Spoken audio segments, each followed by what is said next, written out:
on the spiritual path gives us dominion. The dominion that was ours in the beginning, but which we have handed over to everything and everybody, instead of retaining within ourselves.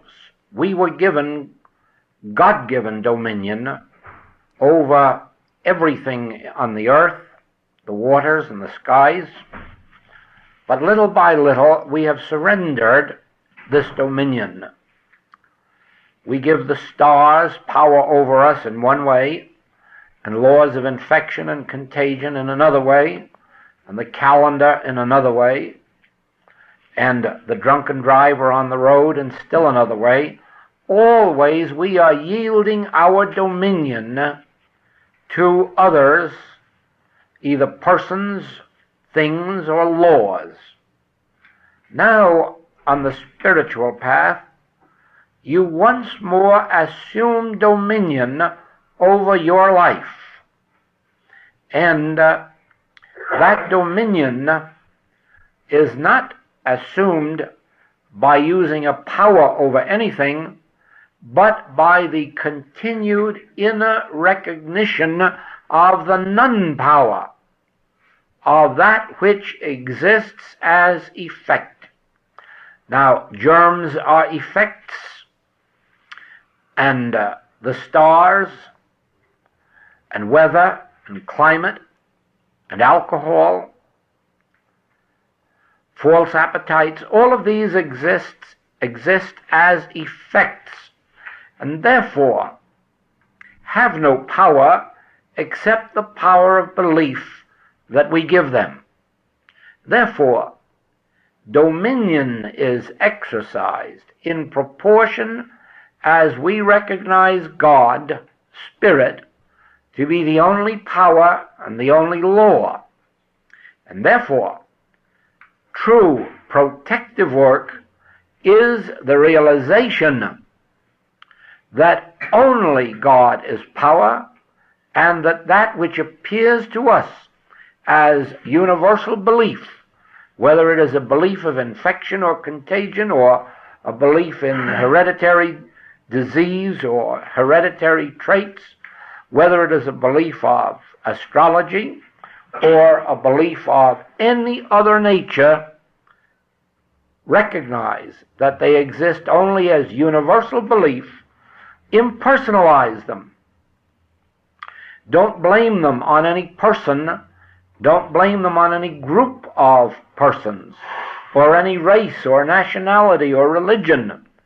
Be very careful that you do not personalize, because what you personalize in any way will come back to your own doorstep.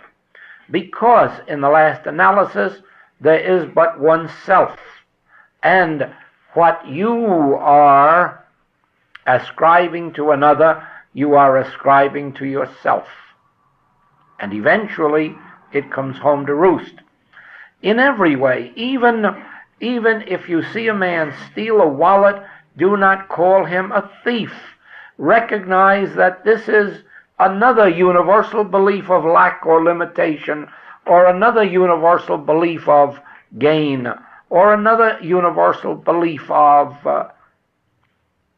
some form or other, and you not only will free yourself from the possibility of being robbed, but you will also contribute to the healing of the man who himself believes he is a thief.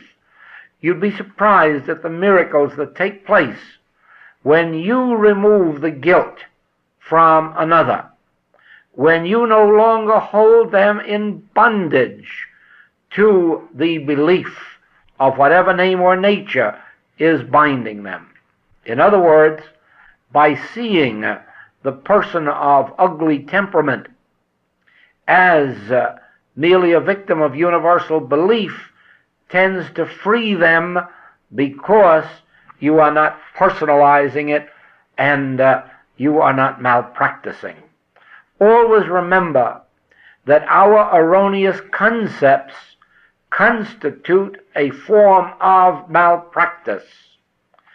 Every lie that we believe about another is really a form of malpractice upon them. You can see that in your pets in your home, your cats or your dogs. If you have ever held them in condemnation of being bad or unruly or this, that, or the other thing, watch the change in their nature when you reverse that and mentally apologize for having believed it and realize that in their true nature they are of the same life that you are, of the same mind and spirit, and that these erroneous traits or qualities were never of them, but of this universal belief. And you will quickly see how it is that eventually the lamb and the lion will lie down together, by stopping our malpractice of the lion. So it is then. We cannot spiritualize our own consciousness to the extent of being healers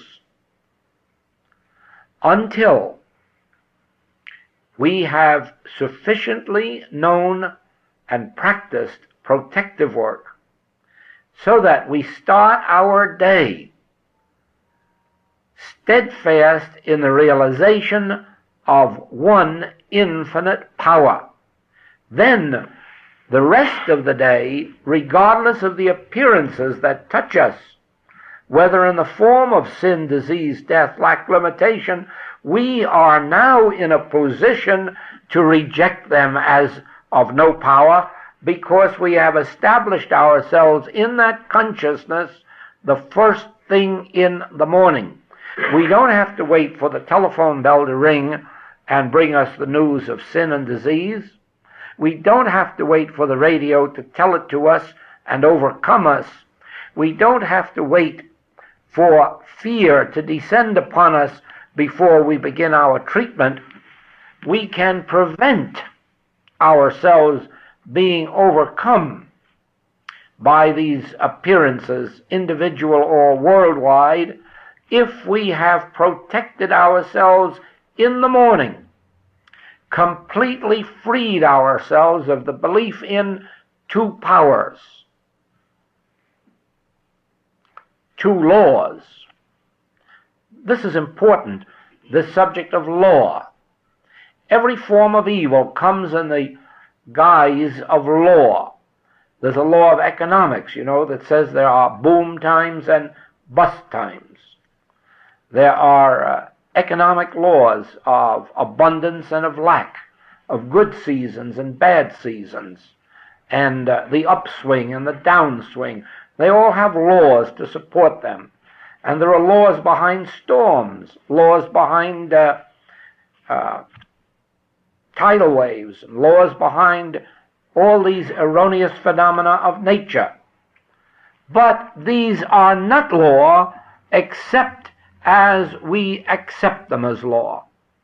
The only law there can be is the law of God. And there is no other law, because God is infinite.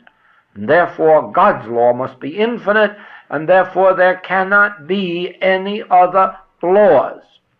So then, these material laws, or laws of matter, these laws of weather, laws of age, laws of infection and contagion, laws of sin and disease, these operate only on the physical and mental levels of life. And the moment you come to the spiritual level, in which you recognize God as infinite being, you nullify the belief that there are laws of matter or laws of mind. The reason you can be sure that laws of matter and laws of mind are not spiritual is this: all material laws and mental laws can be used for good or for evil. Therefore, they cannot be of God. That which is of God can be neither good nor evil. It can only be spiritual, eternal, infinite, perfect. There's no such thing as a degree of good. There's no such thing as evil in the life and the law of God. Therefore, wherever you find the pairs of opposites, the good and the evil, you are dealing only either with matter or mind. The very moment that you rise above these, you find a level of consciousness in which there is not good and evil, there is only pure spiritual, infinite, eternal, harmonious being. That is life as it was in the Garden of Eden before the belief in two powers was accepted. You can see, therefore, that whether you are practicing spiritual truth in your family circle or on a wider scale, that you will not make too much of a success if you haven't gotten into the habit of starting your day immersed in spiritual truth. Then, if you live and move and have your being in God consciousness, none of these things will come nigh thy dwelling place. If you are abiding in the secrets of the Most High, none of these things will come nigh thy dwelling place. If you establish yourself in the realization of one power. Now, the completion of your protective work is done when you take this next step and realize that this power of good, this power of spirit, operates from within your own being. It does not act upon you. It works out from you and acts upon this world. In other words, you are the transparency through which the law and life of God functions.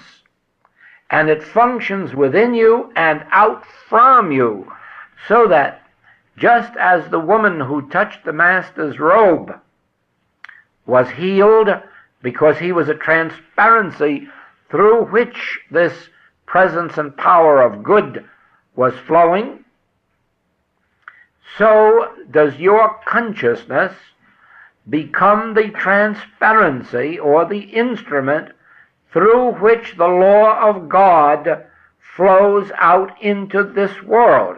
And you will quickly see how it acts upon your cats and dogs and your children and your grandchildren and on your neighbors and on those with whom you come in contact.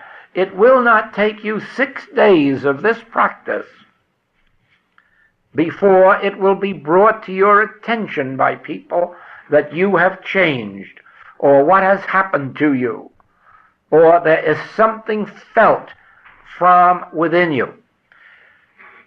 Remember, this can't happen if you think of God as separate and apart from yourself and acting toward you.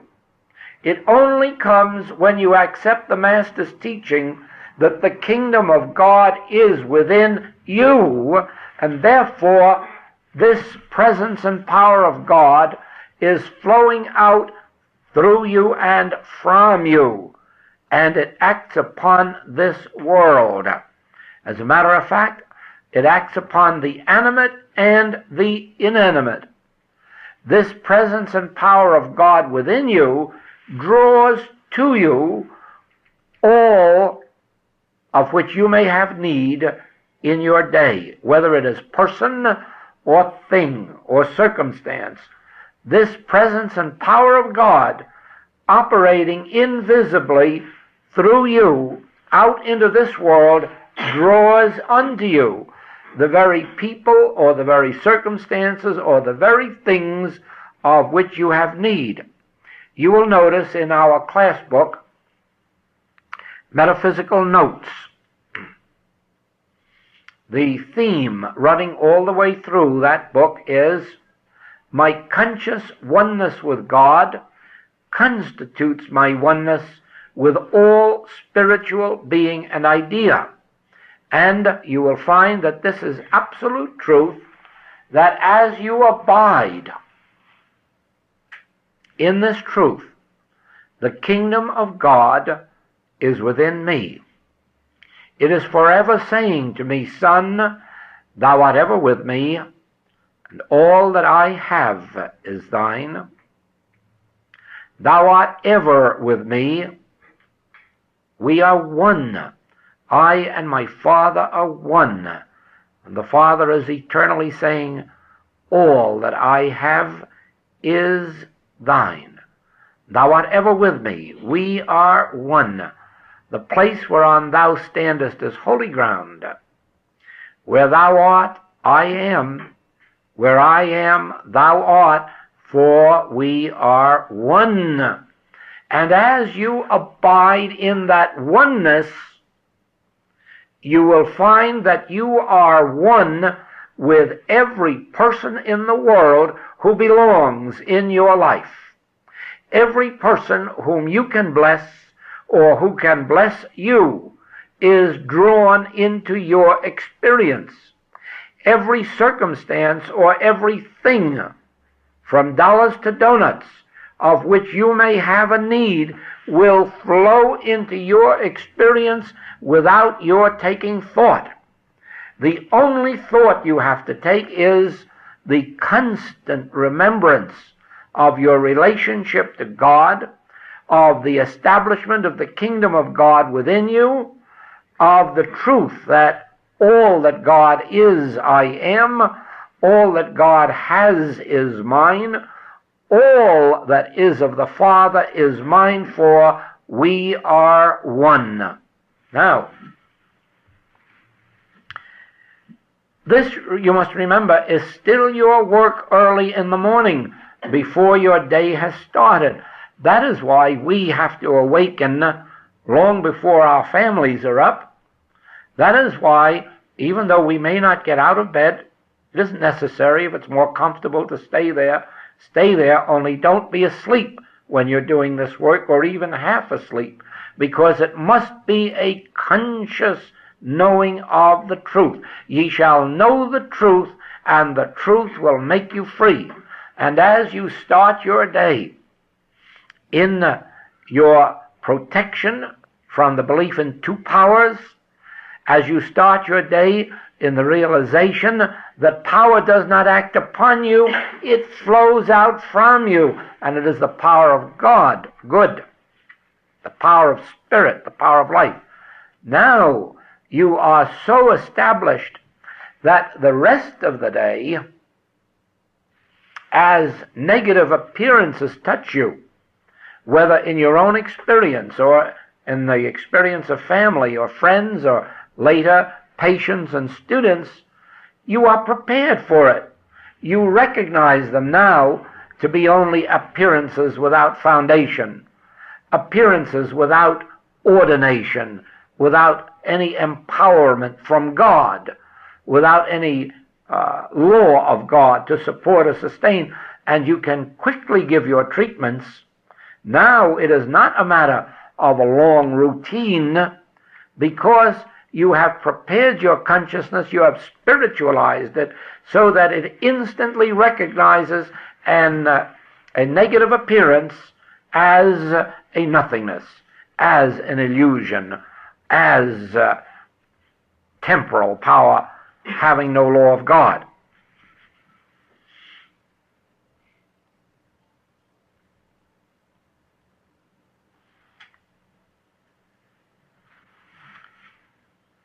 Now this comes to the next logical point.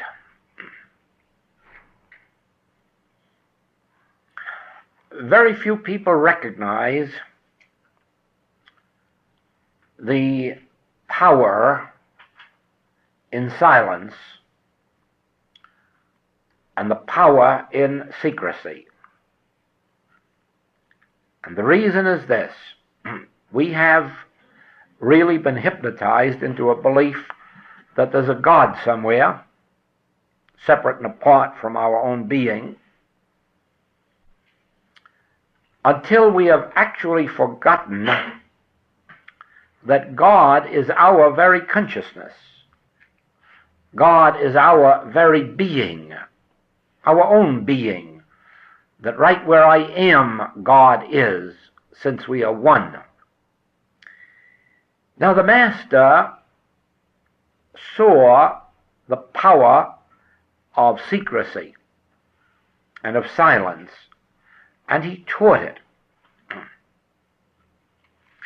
He said that when you pray, you were to enter your sanctuary, not to be seen of men, but to be alone and to pray in secret. And then he said, your Father that seeth in secret will reward thee openly. Now, as you do this work in the morning, don't speak about it to anyone. Don't even be coerced into speaking to your family about it. You keep it locked up within yourself. This is your prayer. And you want that prayer to be answered, not only for yourself, but for all those with whom you come in contact. And all you do by voicing this is ensure the fact that it won't work. You ensure your own failure by talking about this. You are to keep these principles locked up within yourself and never discussed except when teaching them. This means that if there is a member of your family receptive and responsive to spiritual work, and they want to follow you on this path, then of course it becomes your function to instruct them and to work with them until they become as adept at it as you yourself. That is one thing. But voicing it otherwise is to ensure your loss of it. Now, God is our very consciousness. And this God knows the intents and the purposes of our hearts. It knows our innermost nature. Therefore, it is never fooled by lip service. And so all of the mouthing of truth that we may do doesn't fool our consciousness. Our consciousness knows the depth and degree of our integrity. And so, trying to show off how much we know by telling it to others isn't fooling our consciousness. It knows that we're being a show-off. It knows that we are trying to glorify our egos, or trying to sell truth to somebody else who doesn't want it. Our consciousness knows that we do not have a noble purpose in that. We may believe that we are doing good, or that we want to do good, but our consciousness knows that that is not true. Our consciousness knows that deep down in our hearts, we already know that nobody wants truth except those who really want it and show it and are willing to work for it, sacrifice for it, give for it, live for it, die for it. Do you not see that that is one of the reasons for these closed classes? I want to be awfully sure that who is sitting in this room, those sitting in this room, want this as much as I want to share it. That they want it, that they hunger for it and thirst for it, Otherwise, I don't want to talk about it. I'd rather go home and sit on the beach and live with it myself than just go around making a parade of it to those who do not want it, casting pearls before swine. There's no fun in that. There's no joy in it. There's no spirituality in it. There's no profit in it. So it is. You work with this protective work every single morning of your lives. Work with it faithfully throughout these coming days and weeks and months, but keep it locked up within yourself and show forth by fruitage that which is taking place within you. And then just because somebody says, oh, how do you do it, or what's doing it, don't rush to tell them. Remember, you have found a pearl of great price. And those who want it, let them show by their sincerity, let them show by their studies, by their devotion, that they want it, and then share it. Be as liberal as you want to be with it, but first be sure. All who come saying Christ, Christ, don't want Christ. Remember that the vast majority of those who come to us are not interested in truth. They're interested only in that which can be gained from truth, some demonstration that is close to their heart. Don't be too free with this. Help them with it. Oh, yes, but help them through your secret prayers, through your secret knowing. But don't start spilling this all over. Don't start sharing it until you know that the one with whom you're sharing it is as devoted to it as you are, as deeply desirous of God awareness as you are, not merely of demonstration. Now, God, we are told, is closer to us than breathing, nearer than hands and feet, and it becomes necessary for you to know the secret of life.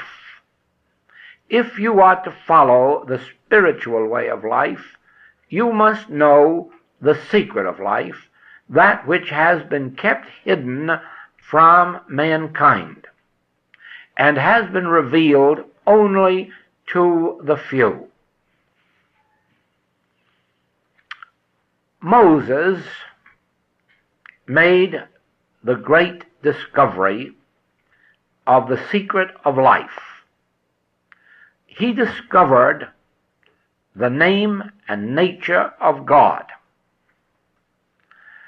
Now he knew by the very name and nature of God that it would not be understood if he revealed it to his people, because they were not yet prepared for any such knowledge. In other words, it had come to him through spiritual realization. It had come to him when he was on the mountaintop of spiritual inspiration. It came to him as a divine revelation from within, and he was smart enough to know that just handing it to the brain of a man wasn't going to do him any good and could do him some harm. And therefore, the true name of God was never permitted to be spoken. The Hebrews were given other names, substitute names, but never the true name. Moses kept that locked up within himself, and he shared it with his brother Aaron. Later, as other high priests evolved, people of high spiritual development, it was shared with them. And they, of course, were under oath to keep it secret from the masses. And so it was that from the time of Moses until the time of Jesus, only those who attained the standing of high priests were permitted to know the true name and nature of God. And they were under oath never to voice it except once a year when they were in the holy sanctuary and alone, so that no one might hear them. Now we learn that Jesus the Christ was a member of an order that had this secret, and he also was under oath never to reveal it, but evidently feeling that this had not done the Hebrew race any good to keep this secret locked up, the time had come to reveal it. He left this order and took up his work as a rabbi outside of the order in the regular Hebrew temples and teaching outside the temples. And it was his purpose to reveal to the people the name and the nature of God, and he did. It resulted in his crucifixion. Firstly, because the authorities knew that once an individual knows the name and nature of God, he is a free man. He can never be bound to superstition. He never can be bound to slavery. He can never be made the tool of such a church organization as the Hebrew church organization was at that time. An organization that just, well, took the life and heart and soul out of its followers, and for its temples and its temple priests, in tithing, in sacrifices, in all-day worships, and so forth and so on. You can't bind a person in superstition or ignorance or any form of slavery once they know the true name and nature of God.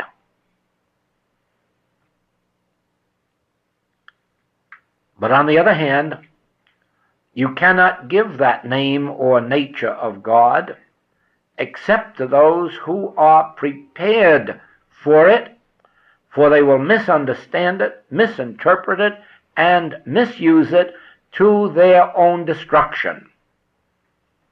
So it is that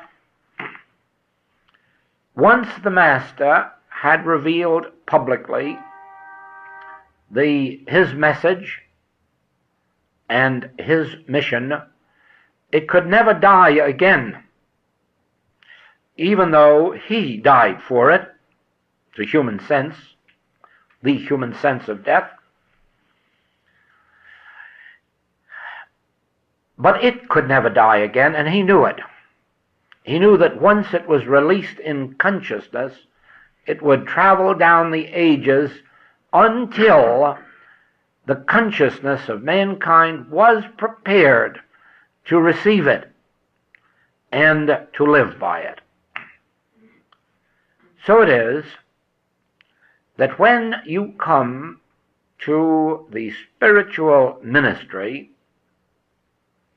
you must first of all know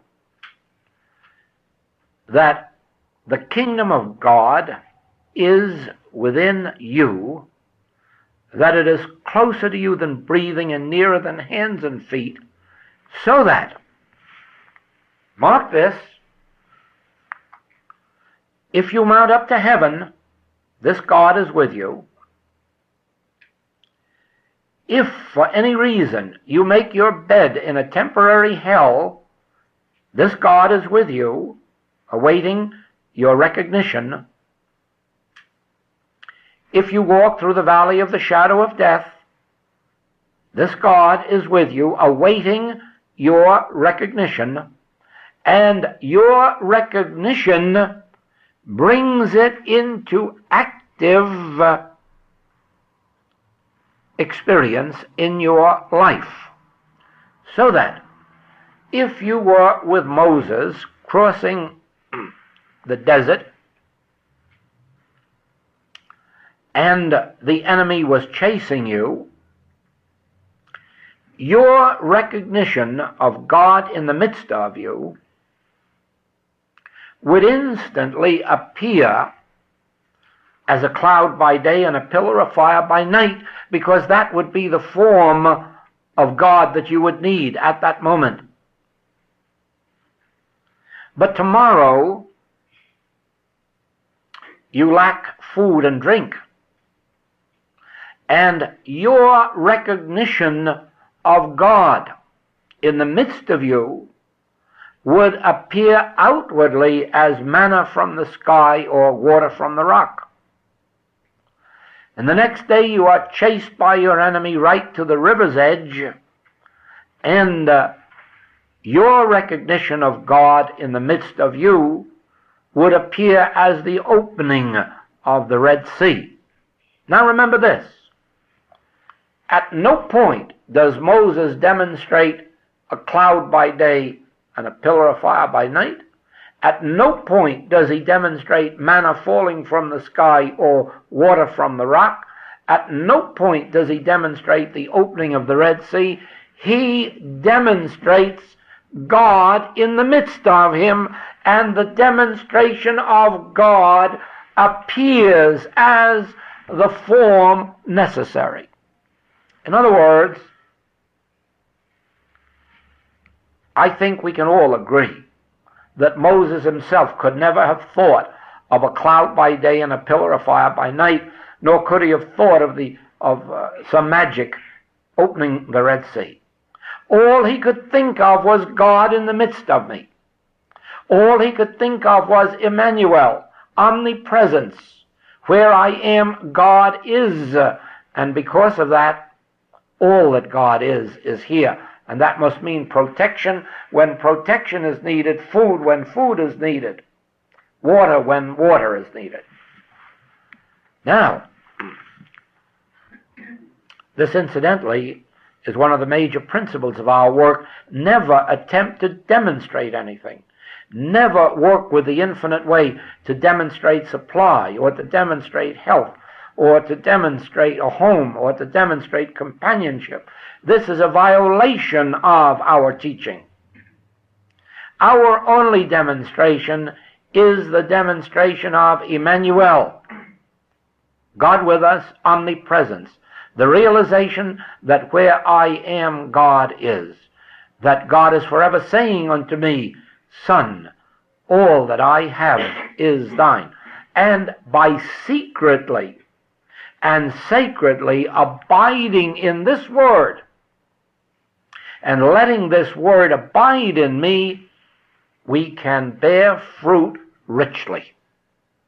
Not by trying to demonstrate fruit, not by trying to demonstrate riches, but by secretly and sacredly abiding in this word.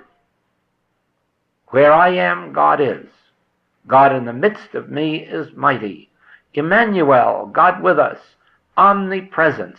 The place whereon I stand is holy ground. Now, when we secretly and sacredly abide in this word, we need never tell our fellow man of our needs. We need never even tell them to God, for God is omniscience. God is the all-knowing.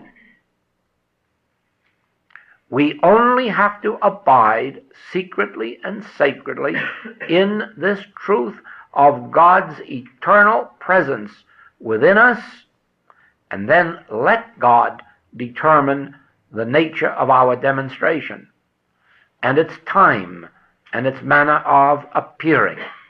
We do not outline to God. We do not tell God whether we want a rainy day or a sunshiny day. We do not try to inform God of our needs. We take no thought for things, but we abide eternally in the realization, where I am, God is. Where God is, I am, for we are one.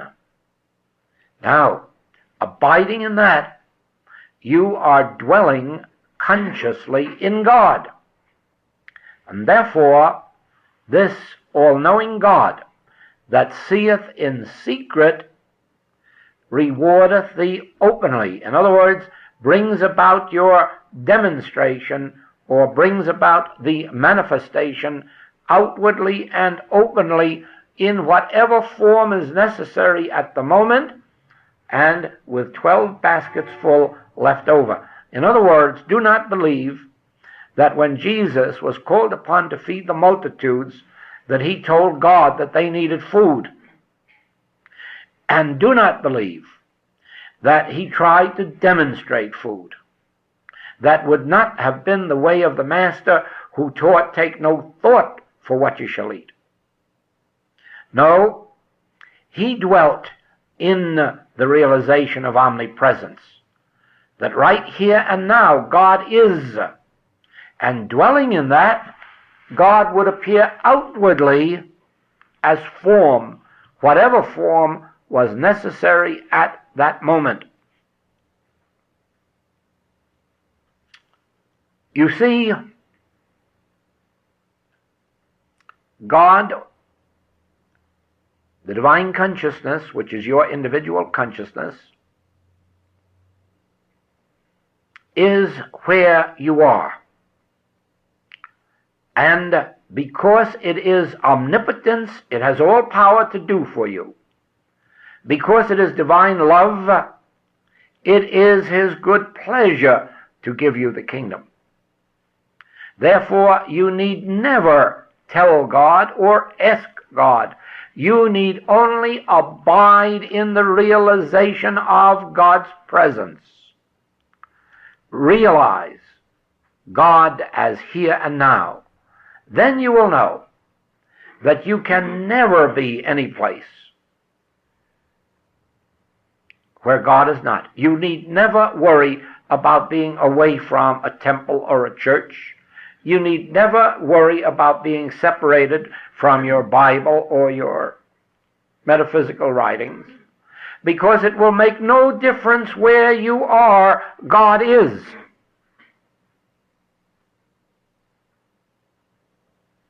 You will never be separated from God unless you separate yourself in belief by not abiding in the conscious realization of the presence where I am. Do you see now why ye shall know the truth, and the truth shall make you free? Do you see now that God has never been separate or apart from any of us? Not in any of our trials and tribulations, when we thought we were separated from God, either because we sinned or because we didn't know the right combination of words for a treatment, or because we didn't know how to pray. We were never separated from God. We shut ourselves off from God by our own belief in separation. Sin does not separate anyone from God. It merely separates them from the willingness to open their consciousness to God, to God's presence. Poverty isn't a sign that one is separated from God. It is only a sign that they have separated themselves in belief from God, and therefore, thereby, cheated themselves of the benefits of God's presence. Acknowledge him in all thy ways, and he will give thee peace, and all the things that make for peace. Thou wilt keep him in perfect peace, whose mind is stayed on thee. Do you see this principle? The principle is Emmanuel, God with us, omnipresence, consciously realized. All these things are true about everybody on earth. And yet, see the tens of millions suffering lack and limitation, sin and disease and false appetite, only because they have not been permitted to know this truth. In other words, this truth was freely known from the time of the Master until 300 years later, when, with the organization of the church, it was again hidden from man, and for the same purpose, so that he might not be free. Always remember that. The only reason this has been hidden from man is that he might not be free. Someone wants him in subjection. Someone wants him in bondage. And therefore he must not be told that I and the Father are one, and that God is closer to you than breathing, and that all that the Father hath is yours. And it is for that reason that rules were made up, that you must first do penance, and you must first attend church, and you must first do this, and you must first do that before you could get God's grace. And none of that is in the teaching of Jesus Christ. Right now, I do not hold you in condemnation, you woman taken in adultery. I forgive thee, only go and sin no more. Right now, the thief on the cross is forgiven and taken this very night into heaven. Right now. Why? Because the sins of the flesh had nothing to do with God. It has to do with an ignorance of God. No one who knows the name and identity of God need ever sin. They need never steal or cheat or lie or defraud. They need not falsely advertise. They need not take thought for their life. Once they come to the realization of Emmanuel, where I am, God is, for we are one, keeping this secretly locked up within him, the Father that seeth in secret takes care of our outward life. And we need have no dependence on princes, and we need have no fear of man whose breath is in his nostril. And we need have no fear of circumstance or condition, because we have locked up in our breast the only power there is. And it is sufficient to feed us and clothe us and house us and companion us and leave 12 baskets full left over to share with those who do not yet know that all that the Father hath is mine. All that God is, I am. And this very place whereon I stand, heaven or hell, is holy ground.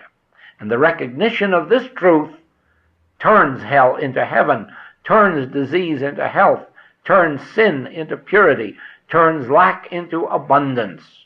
This recognition, this acknowledgement. Do you see why, if you start your day this way, that all of the rest of the day belongs to God, and you have placed your life in God's hands, you have placed your care in God's hands, you are walking around with the knowledge that this that is in the midst of you is invisibly pouring itself forth into expression and manifestation.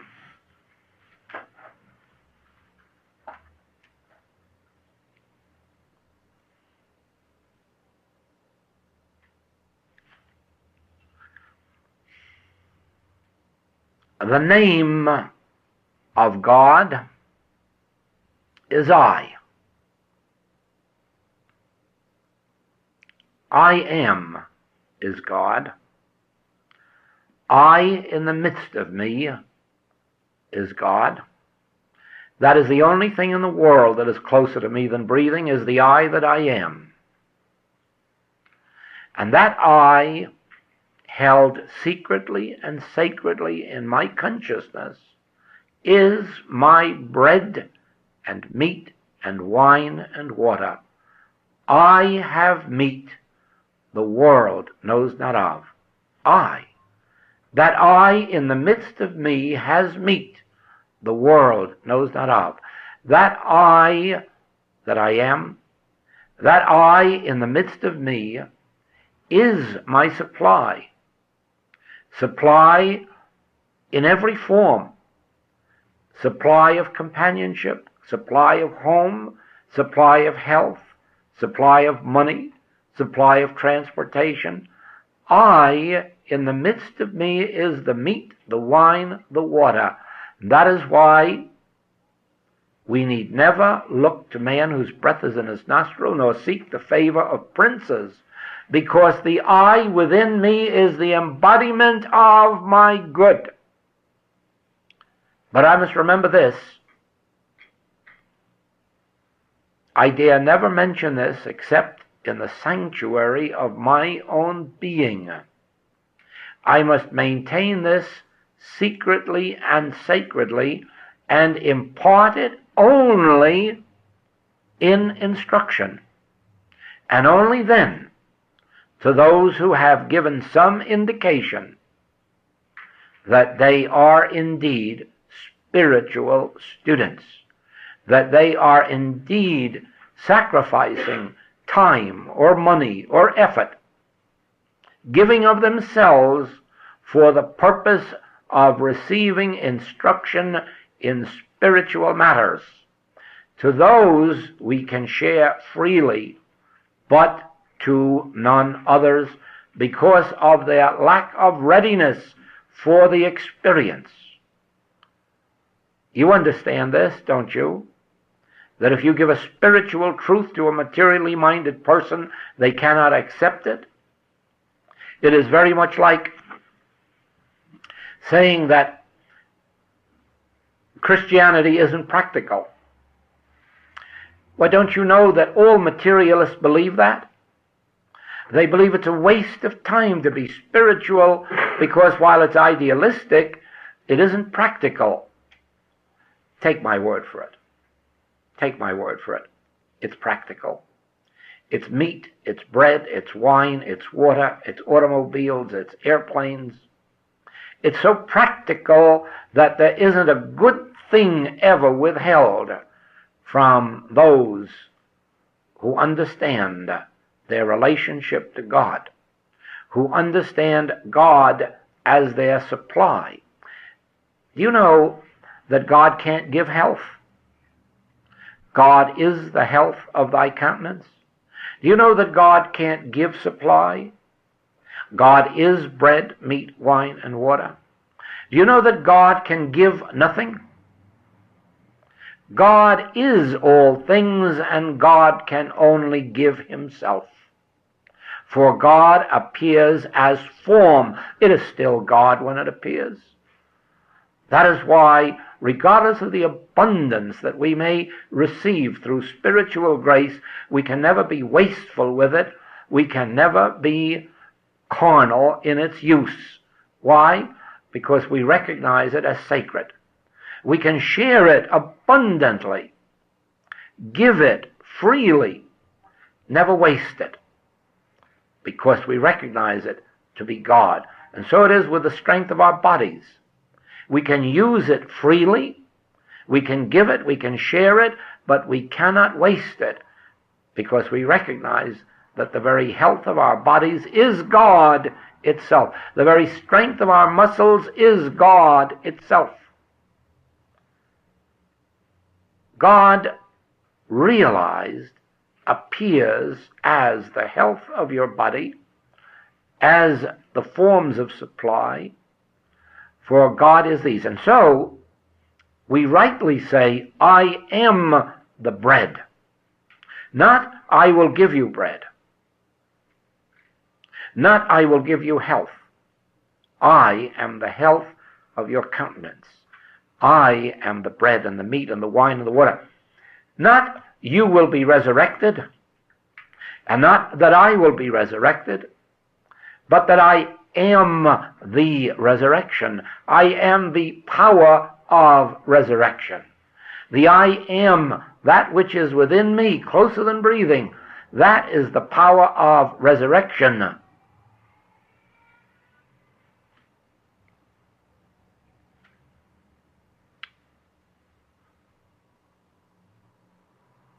We won't ever organize an I am movement. we will understand that I am. We will love the I that I am.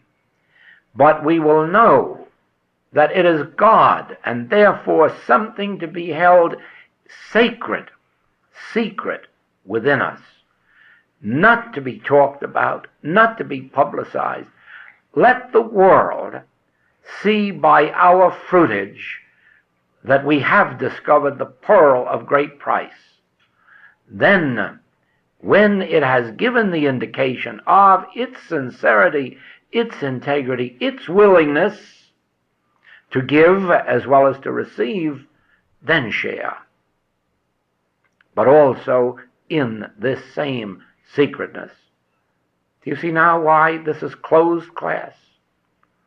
Whatever God has revealed to me in my life on this path is yours. I withhold none of it.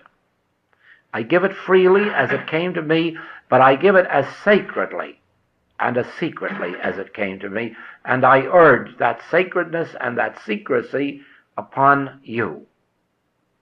It is for this reason that meditation plays so important part in our life. In meditation, we contemplate these truths. In meditation, we remind ourselves of these truths. In meditation, we bring them to conscious remembrance, and then we keep the finger on the lips and let the fruitage show forth what has taken place within us in the inner temple of our being. Because you must remember, your consciousness is the temple of God because God abides there. Your body is the temple of God because your consciousness is the very source and essence and substance of your body. Your body is not something separate and apart from your consciousness. Your consciousness is formed as your body. And therefore, your body is a sacred temple. It is not to be lightly spoken of or lightly dealt with. Your body is the sacred abiding place of God, because God is your consciousness, and your consciousness forms your body.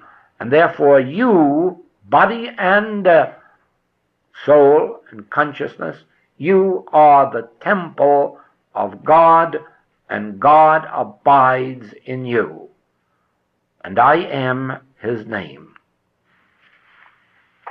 Until 7:30 tomorrow evening.